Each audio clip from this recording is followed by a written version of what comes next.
Exodus 2. Now a man from the house of Levi went, and took as his wife a Levite woman.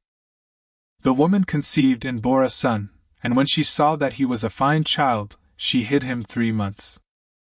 When she could hide him no longer, she took for him a basket made of bulrushes and daubed it with bitumen and pitch. She put the child in it, and placed it among the reeds by the river bank. And his sister stood at a distance to know what would be done to him. Now the daughter of Pharaoh came down to bathe at the river, while her young women walked beside the river. She saw the basket among the reeds and sent her servant woman, and she took it. When she opened it, she saw the child, and behold, the baby was crying. She took pity on him and said, "This is one of the Hebrews' children." Then his sister said to Pharaoh's daughter, "Shall I go and call you a nurse from the Hebrew women to nurse the child for you?" And Pharaoh's daughter said to her, "Go." So the girl went and called the child's mother. And Pharaoh's daughter said to her, "Take this child away and nurse him for me, and I will give you your wages." So the woman took the child and nursed him. When the child grew older, she brought him to Pharaoh's daughter, and he became her son.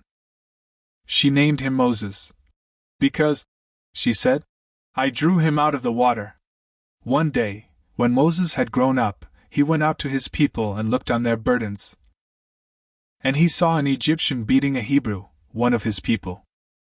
He looked this way and that, and seeing no one, he struck down the Egyptian and hid him in the sand.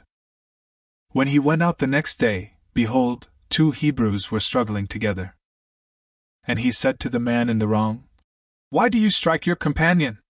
He answered, "Who made you a prince and a judge over us? Do you mean to kill me as you killed the Egyptian?" Then Moses was afraid, and thought, "Surely the thing is known." When Pharaoh heard of it, he sought to kill Moses. But Moses fled from Pharaoh and stayed in the land of Midian. And he sat down by a well. Now the priest of Midian had 7 daughters, and they came and drew water and filled the troughs to water their father's flock. The shepherds came and drove them away, but Moses stood up and saved them, and watered their flock. When they came home to their father Reuel, he said, "How is it that you have come home so soon today?" They said, "An Egyptian delivered us out of the hand of the shepherds and even drew water for us and watered the flock." He said to his daughters, "Then where is he? Why have you left the man? Call him, that he may eat bread." And Moses was content to dwell with the man, and he gave Moses his daughter Zipporah.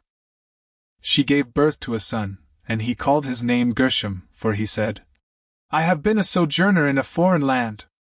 During those many days the king of Egypt died. And the people of Israel groaned because of their slavery and cried out for help. Their cry for rescue from slavery came up to God. And God heard their groaning, and God remembered his covenant with Abraham, with Isaac, and with Jacob. God saw the people of Israel, and God knew. Thanks for your time. If you've been enjoying listening to the Word of God, give that like button a joyful tap. Tell us how we can improve and help you in the comments. Remember, just like Romans 10 verse 17 says, faith comes by hearing. So, share this with your family, friends, and loved ones, and watch faith flourish. To make sure you don't miss out on any more goodies from us, hit that subscribe button and ring the notification bell.